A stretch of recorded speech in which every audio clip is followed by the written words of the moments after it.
High, welcome to my channel. तर आज होता आमचा धोंडा. तर सकाळ सकाळ पप्पांना बाजारातून फुलं आणायला सांगितले. मी उठेपर्यंत मम्मीने छान असं पुरण वगैरे शिजवून ठेवलं होतं. तिने घेतली देवपूजा करायला आणि मग मी उठले आणि मी मस्त माझं आवरण वगैरे घेतलं आणि म्हटलं आता चला आपण आमटीची तयारी करूया.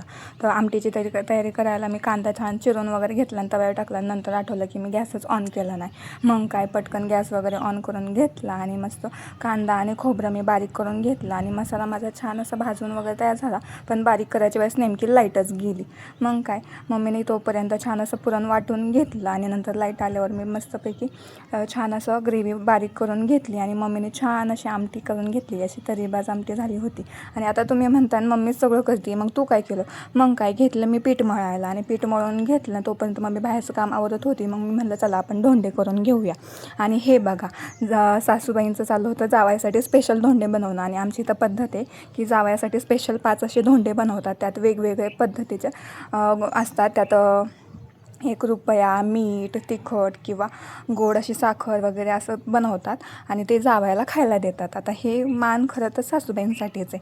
मग हे सगळं मम्मीने करायला घेतलं आणि मग माझे वगैरे धोंडे करून झाले आणि मग मम्मीने ते धोंडे वगैरे बनवून घेतले आणि मग मी घेतले तळायला. आणि हे 5 धोंडे फक्त स्पेशल जावयासाठी असतात बरं का. मग ते त्यांनीच खायचे असतात. आणि मग तळून वगैरे घ्यायला मी बसले आणि एवढे सगळे धोंडे तळून घेतले आणि आम्हाला जायचं होतं देवीला धोंडे ठेवायला. मग मी काय छान अशी मम्मीची साडी वगैरे घालून तयार झाले आणि आम्ही गेलो होतो रेणुका मातेच्या मंदिरात. आणि ही देवी केडगावची देवी म्हणून देखील प्रसिद्ध आहे बरं का. आणि आम्ही गेलो तर खूपच छान शांतता होती, गर्दी अजिबात नव्हती आणि खूपच छान असं दर्शन झालं. देवीला छान असं पाया वगैरे पडून घेतलं आणि मी त्यांना सोबत घेऊन गेले. त्यांनाही मंदिर खूप आवडलं. इतकी शांतता वगैरे पाहून त्यांनाही खूप प्रसन्न वाटलं आणि त्यांनी देखील दर्शन वगैरे घेतलं. आणि इथे 2-3 मंदिरं आहेत महादेवाचं वगैरे. सगळीकडे धोंडे वगैरे ठेवले आणि त्यानंतर आम्ही निघालो. आणि त्यानंतर होतं रस्त्यात राशींच्या देवीचे मंदिर, तर तिथे देखील धोंडे ठेवले आणि घरी आलो. हे दोघे एकसारखी कपडे घालून गेले होते नगरला आणि आम्ही घेतलं. मग डेकोरेशनचा जबाबदारी माझ्या खांद्यावर होती. मग मम्मीला इथं बसवलं फुलांच्या पाकळ्या सेपरेट करायला आणि आम्ही असं सुचवून तसं असं छानसं असं डेकोरेशन करायला घेतलं. आणि तुम्ही बघू शकता डेकोरेशन इतकं छान असं करून तयार होतं. आम्ही इमॅजिनच केलं नव्हतं इतकं छान असं डेकोरेशन होईल म्हणून. आणि ते सगळं झालं आणि हे करण्यातच माझं खूपच वेळ गेला आणि मम्मी मला एकीकडे ओरडत होते तू तुझं कधी आवडणार आहे म्हणून. मग काय हे सगळं करून झाल्यावर मी मस्तपैकी माझं आवरायला घेतलं आणि साक्षीने मला ड्रिपिंगसाठी खूप छान अशी हेल्प केली. तशी ती by the way makeup artist आहे बरं का. आणि मी छान असं तयार होऊन बसले होते आणि मग ते आले आणि आम्ही दोघांनी छान असं गृहप्रवेश केला आणि मम्मीने छान असे आमचे पाय वगैरे धुवून घेतले. आमचं छान असं औक्षण वगैरे केलं आणि हे पहिलंच आमचं अधिक मासाचं धोंड्याचं जेवण होतं. त्यामुळे सगळेच खूपच आनंदी होते. आणि मग काय मम्मीचा आनंद तर एकीकडेच होता.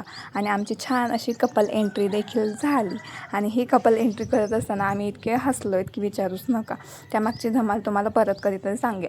आणि छान असं आमच्या घराच्या देवाचं वगैरे दर्शन घेतलं आणि आम्ही बसलो धोंडे खायला. आणि हे सगळं करत असताना माझ्या व्हिडिओचं एकीकडेच मग काय सगळ्यात जुन्मा मी माझ्या साक्षीवरती दिला. ती माझी लहानपणापासूनची मैत्रीण आणि तिला मग छान असे व्हिडिओज फोटोज वगैरे काढायला लावले आणि आम्ही छान असं जेवण वगैरे करायला बसलो. आणि हे बघा इतकं छान असं सुंदर असं डेकोरेशन तर दिसत होतं ना की मला ते बघूनच माझं तर पोट भरलं होतं.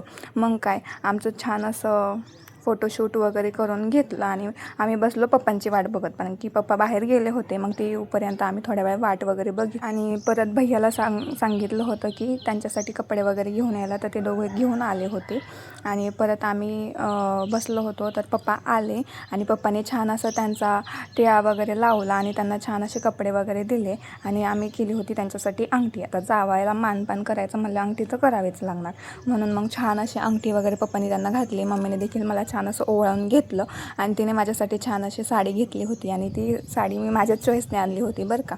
आणि तिला देखील एक साडी आणली आहे, ती तुम्हाला कळलंच नेक्स्ट व्लॉगमध्ये.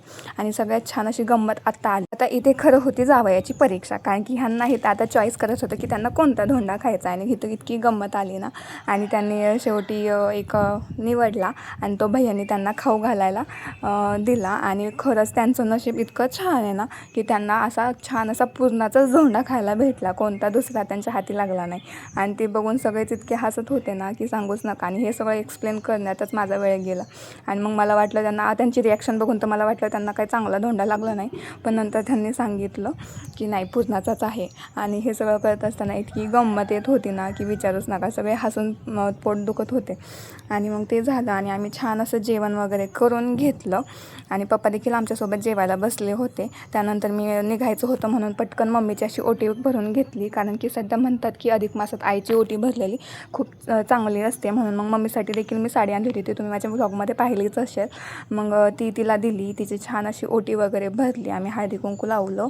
आणि त्यानंतर हे करत असताना खरंच खूप मन भरून आलं होतं. कारण की आपल्याला माहिती आहे आपण लहानपणापासून आईसोबत इतकं खेळकर वागतो. कधी इतकं मोठं होईल असं वाटलं नव्हतं की आपण देखील तिची ओटी भरू. आणि ते करत असताना मला तर खूपच मन भरून आलं होतं. मग काय आम्ही छान असं ओटी वगैरे भरलं. तिची पाया पडले. आणि असा होता आमचा धोंड्याचा कार्यक्रम. प्लीज लाईक शेअर आणि